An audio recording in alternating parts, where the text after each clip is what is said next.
안녕하세요. 오늘도 사연살롱을 찾아주셔서 감사합니다. 결혼 25년 차 여성이에요. 부모가 죽으면 땅에 묻고 자식이 죽으면 가슴에 묻는다죠. 제게는 가슴에 묻은 딸이 하나 있어요. 벌써 15년도 더 지난 일이네요. 선천적으로 심장이 약했던 딸아이는 8살이 되던 해 초등학교 입학식을 일주일 남기고 세상을 떠났어요.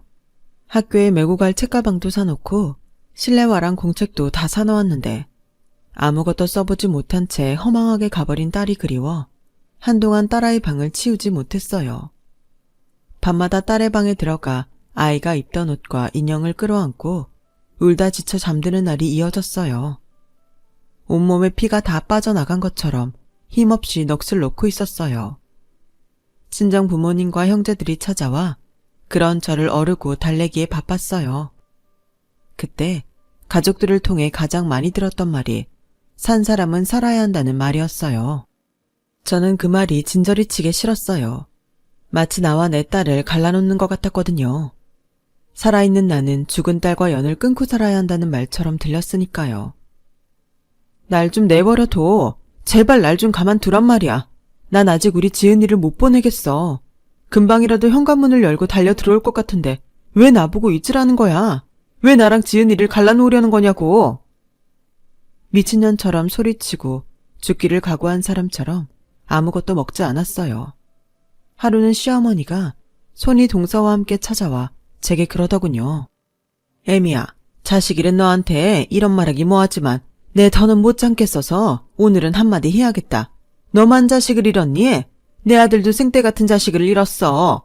그러고도 살겠다고 아등바등하는데 넌 어쩜 너밖에 모르니? 네 눈에 남편이랑 어린 아들은 보이지도 않니? 집 꼴을 봐라. 냉장고는 텅텅 비어있고 세탁기엔 빨래가 가득한데 넌 언제까지 자리 보존하고 있을 생각이냐? 네 아픔만 생각 말고 네 처지도 생각해. 동서, 어머님 말씀이 서운하게 들릴지는 모르지만 틀릴 말씀은 아니야. 지은이 잃은 건 우리도 안타깝지. 그치만 어쩌겠어? 떠난 사람은 떠난 사람이고 서방님이랑 지훈이 생각도 좀 해야지. 그땐 그 말이 귀에 들어오지 않았어요. 그저 귀찮은 불청객의 투정 같았으니까요. 시어머니와 손이 동서가 가고도 저는 침대에 그대로 누워 있었어요. 그저 잠만 자고 싶더라고요. 꿈에서라도 우리 예쁜 딸을 한번 볼 수 있을까 하는 기대 때문이었던 것도 같아요. 그때는 정말이지 온 세상의 슬픔을 나 혼자 떠안는 것만 같았어요. 남편도 6살짜리 아들도 제게는 버겁게만 느껴졌죠.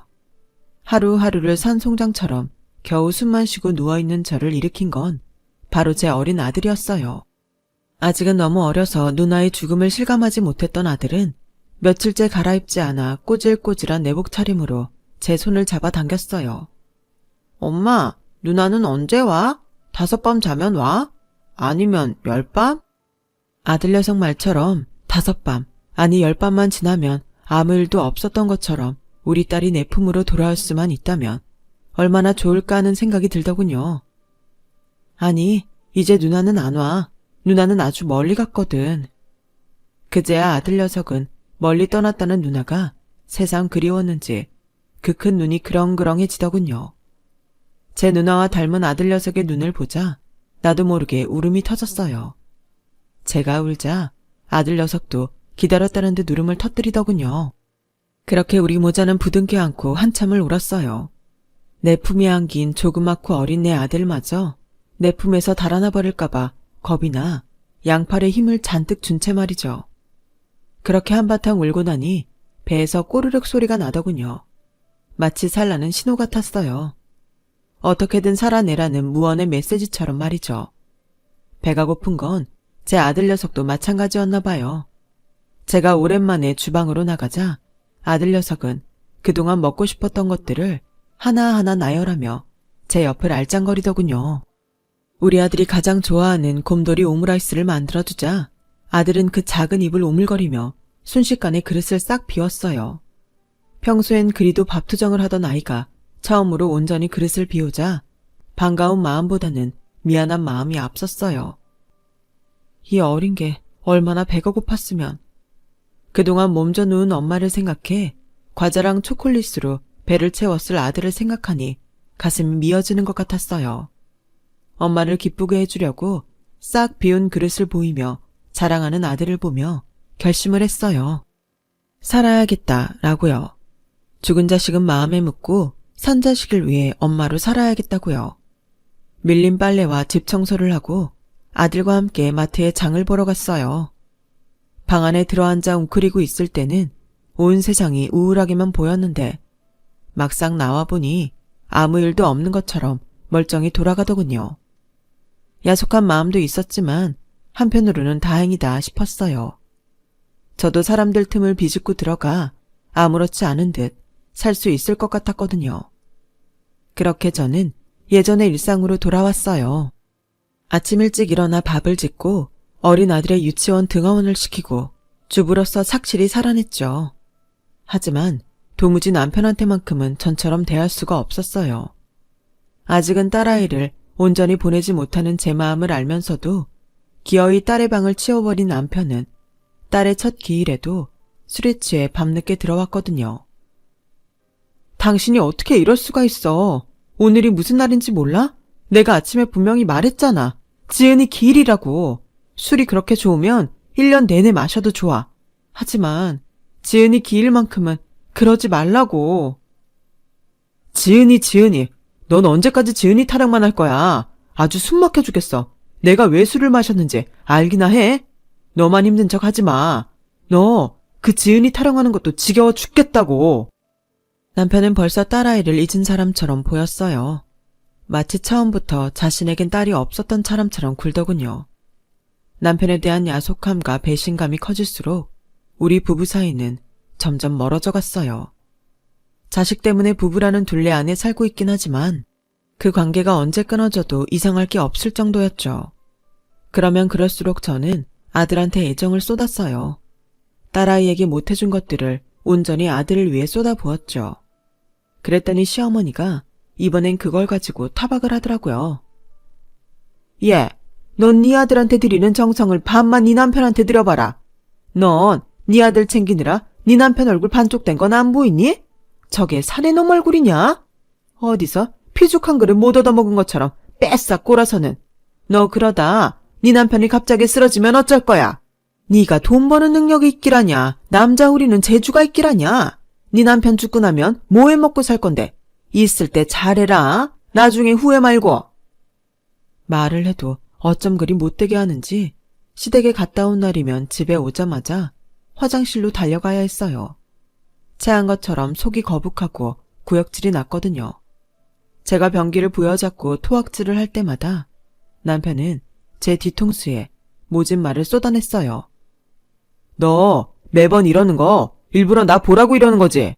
왜? 이제 내 가족들만 봐도 토 쏠린다는 거야? 그렇게 진저리 치기 싫은 거냐고. 도대체 언제까지 이럴 거야? 내가 언제까지 너 이러는 거 참아줘야 하냐고. 당신이 참은 적이 있긴 해? 당신 엄마랑 당신 가족들이 나한테 모질게 하는 거 알면서도 수수방 가는 거지. 어떻게 그게 참은 거야? 날 이렇게 만든 사람이 누군데? 당신이랑 당신 가족들이잖아. 넌 왜 항상 남 탓만 하냐? 문제가 너한테 있다는 생각은 안 해? 제발 유난 좀 떨지 말고 살자. 남편이 싫으니 시댁도 싫어진다고 이후로도 명절이나 제사 때 시댁에 갈 생각만 하면 온몸이 몽둥이로 두드려 맞은 것처럼 아프기 시작했어요. 흔히 말하는 명절 증후군처럼 보이기도 했지만 명절이 아니라도 시댁에 갈 때마다 그런 증상이 나타나는 걸 보면 시댁 증후군이라고 하는 게 더 맞는 말일 것 같네요. 그렇게 남편과 시댁에 오만정이 떨어진 어느 날 기어이 사단이 나고야 말았어요. 아버님 생신을 맞아 음식도 할 겸 남편과 아들보다 일찍 시댁에 찾아갔는데 한창 음식 준비를 해야 할 시간에 집안이 절간처럼 조용하더라고요. 그때 안방에서 어머님과 손윗동서 목소리가 들렸어요. 어머님, 거실에 있는 가족사진 말이에요. 그거 다시 찍어야 하지 않을까요? 죽은 애가 버젓이 들어앉아 있으니까 볼 때마다 꺼림직해요. 사진 촬영비랑 액자값은 제가 낼 테니까 우리 다시 찍어요. 안 그래도 나도 그 사진 볼 때마다 기분이 그렇더라. 네 말 맞다나 나도 그 사진 떼어버리고 싶긴 하다만 둘째가 어디 그러자고 하겠니? 죽은 지 딸 들먹이면 난리를 칠 게 뻔한데 난 아주 둘째 얼굴만 봐도 숨이 콱 막힌다. 지은이 죽은 지가 언젠데 아직도 지 혼자 슬픈 척이야. 솔직히 말이 났으니 말인데 저도 동서 때문에 힘들어요. 어머님도 아시잖아요. 명절이고 제사 때 다 죽은 얼굴로 와서는 분위기나 망치고 나처럼 직장이 있는 것도 아니고 일도 않고 집에서 노는 주제에 일찍 좀 와서 일 좀 하면 좀 좋아요. 오늘만 해도 그렇잖아요. 지금이 몇인데 코빼기도 안 보이고 보면 죽은 자식 팔아서 꾀부리는 것 같아요. 하나 남은 아들내미까지 죽으면 아주 이 집안 상전 노릇하겠어요. 그러게나 말이다. 따지고 보면 지은이 죽은 것도 다 걔네 친정 탓 아니냐? 걔네 집안이 원래 심장 쪽이 다 안 좋다잖니. 지은이가 그걸 물려받은 거 아니겠냐고.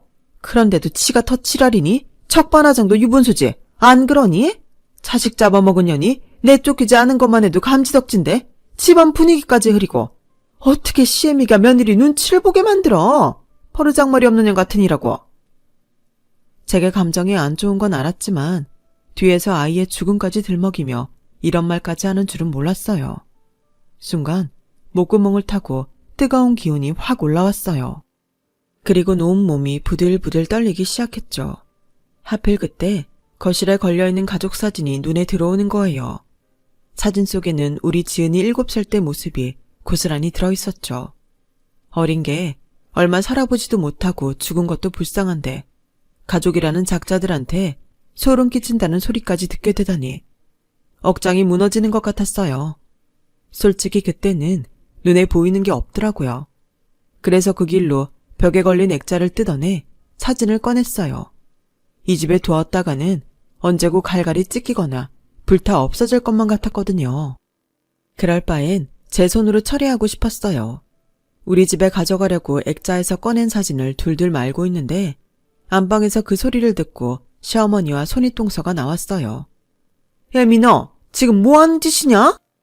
몰라서 물으세요. 어머님이랑 형님이 소름 끼쳐 하시는 제 딸 사진 제 손으로 걷어가는 겁니다. 왜요? 이것도 말리시게요? 어머 동서 말 참 이상하게 한다. 언제 우리가 그런 소리를 했다고 그래? 안 그래요 어머님? 이런저런 소리 할 거 없다. 지 새끼 사진 가져간다는데 뭐라고 하겠냐? 그래 잘 생각했다. 가져가라. 근데 말이다. 혹시 그 사진을 니네 집에다 걸 생각은 아니지? 그런 생각이라면 꿈도 꾸지 마라. 죽은 사람 사진 집에 거는 거 아니야.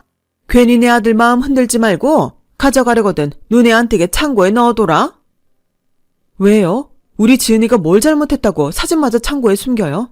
도대체 어머님이 뭔데 죽은 애 사진도 마음대로 못 걸게 하시냐고요? 어머님 자식이라면 그러시겠어요? 말씀해보세요.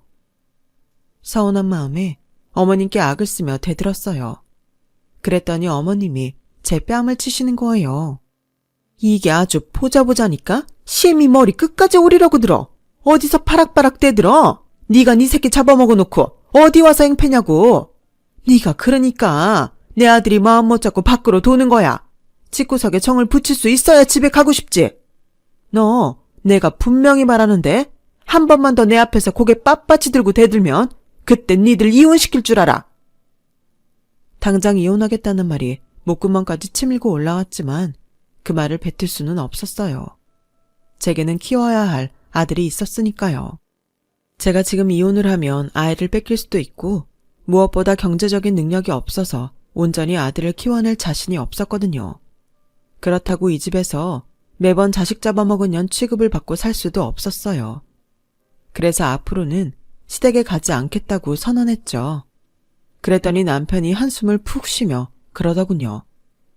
그래, 네 맘대로 해. 앞으로는 나랑 지훈이만 본가에 갈 테니까 당신은 그냥 집에 있어. 얼굴 마주치고 싸우는 것보다는 그게 낫겠지. 그렇게 저는 시댁에 발길을 끊고 살게 되었어요. 제가 시댁에 가지 않으니 남편 역시 제 친정에 발길을 끊게 되었고 명절이며 부모님 생신도 각자 챙기게 되었어요. 그랬더니 한 번은 시어머니가 찾아와 며느리 노릇도 안 하면서 언제까지 자기 아들 등골 빼먹고 살 거냐며 한 소리 하시더군요.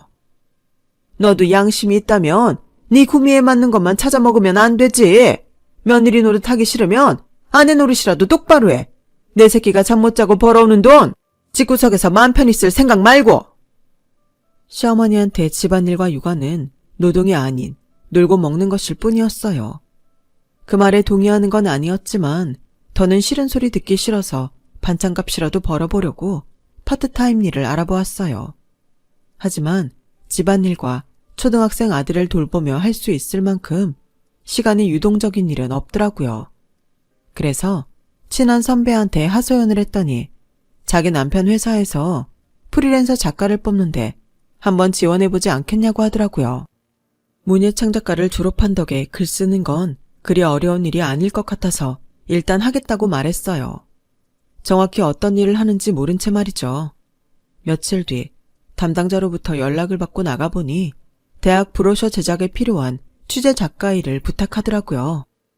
해당 대학에 가서 전화하시면 대학 홍보실 직원이 나올 거예요.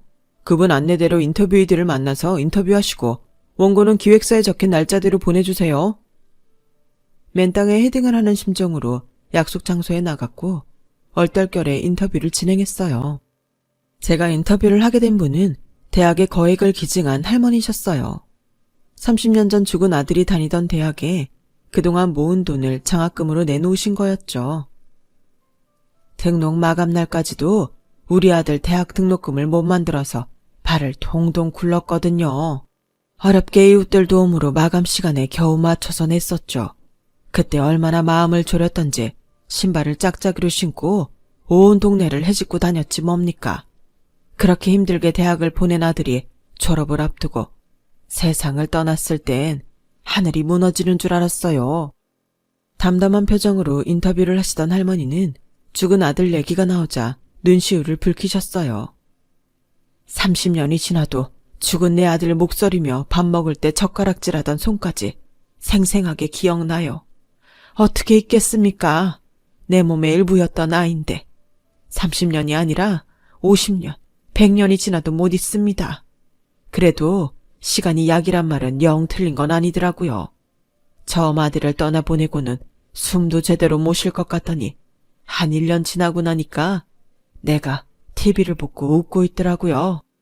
그렇게 5년, 10년, 20년 세월이 흐르니까 문득문득 아들이 떠오를 때가 아니면 남들처럼 멀쩡히 살게 되더라고요.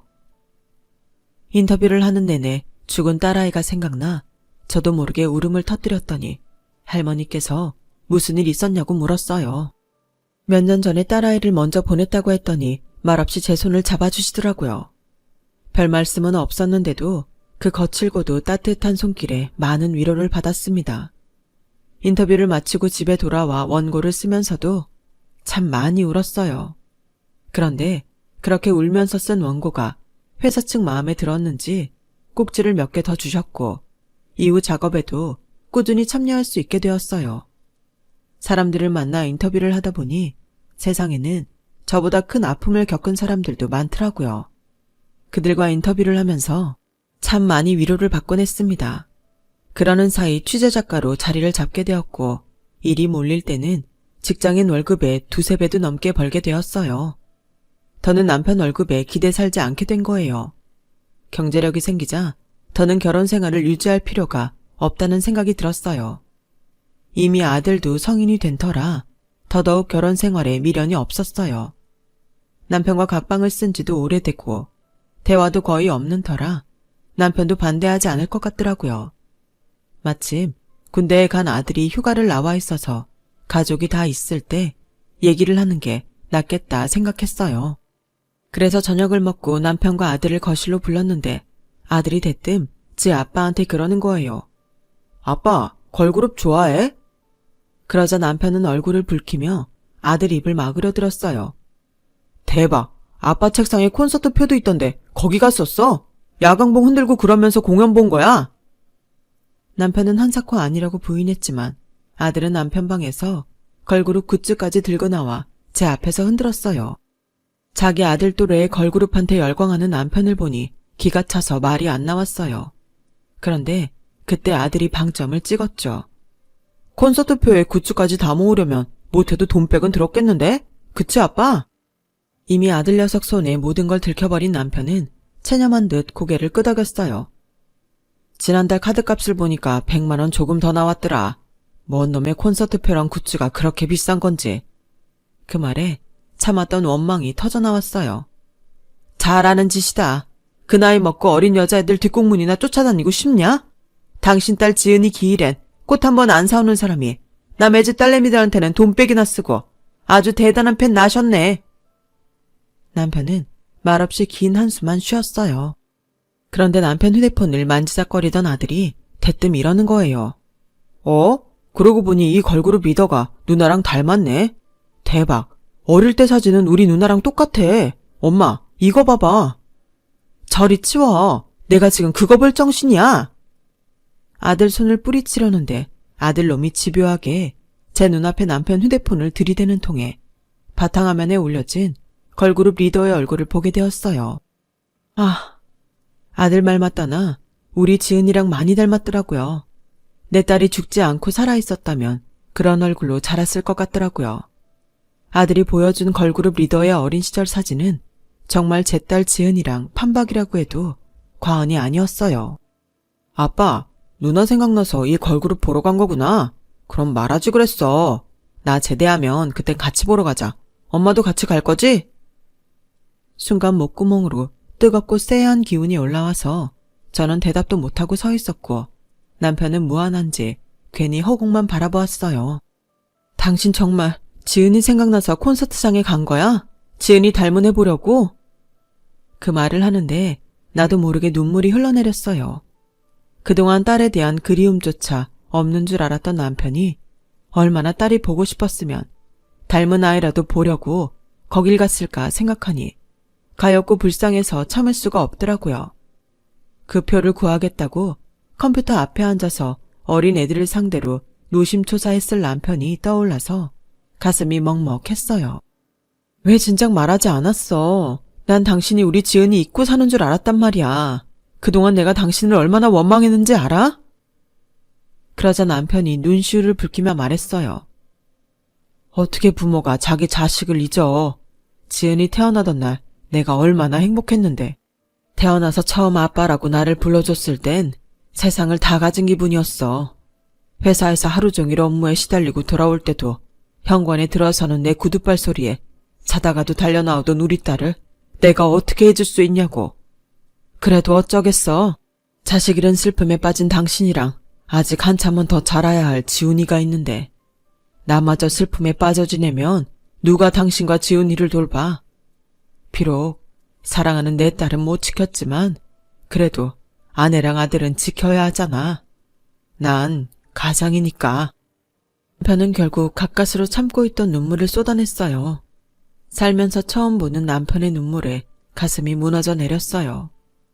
거친 두 손에 얼굴을 묻고 울먹이는 남편에게 다가가 제 품에 안아주었어요. 여보, 잘못했어. 난 나만 슬픈 줄 알았어. 내 슬픔에 취해서 당신 힘든 거 몰라줘서 미안해. 그날 우리 부부는 한참을 부둥켜 안고 울었어요. 그렇게 딸이 세상을 떠난 지 근 15년이 흐른 뒤에야 우리 부부는 화해를 할 수 있었고 온전히 딸을 보내줄 수 있었죠. 그 일이 있고 얼마 뒤 우리 집에는 정말 많은 게 달라졌어요. 우리 부부가 다시 한 방을 쓰게 된 것도 있지만 그보다 더 큰 변화는 저와 남편이 함께 걸그룹 공연을 보러 다니게 되었다는 거예요. 팬클럽에도 가입해서 크고 작은 공연과 행사 정보를 얻어가며 저희 딸을 닮은 걸그룹 리더의 덕후로서 덕질을 톡톡히 하고 있죠. 아들은 제대하면 자기도 같이 따라다니겠다고 하더군요. 그래서 요즘은 소원이 하나 생겼답니다. 제발 그 걸그룹이 해체하지 않고 10년이든 20년이든 승승장구하며 오래오래 활동해 주길 바란다는 거예요. 비온 뒤에 땅이 굳는다고 이제는 우리 부부도 단단한 부부애를 다져볼 생각입니다.